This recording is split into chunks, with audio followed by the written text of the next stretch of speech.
दुनिया का कड़वा सत्य। मित्र तीन प्रकार के होते हैं।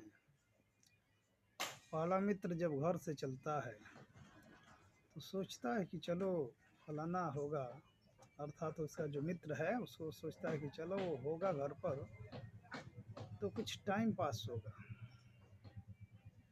दूसरा मित्र घर से चलता है तो आपके दरवाजे पर आता है और बातचीत आपसे करता है और उसका निगाह है आपके बेटी बहन आपके इज्जत पर होता है।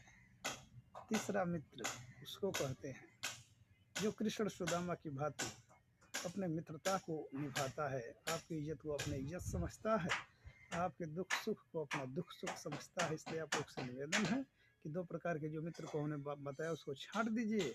जो आपको अपना इज्जत समझता हो, आपका दुख समझता है, उसी को केवल अपनाइए। इसी में सबका भला।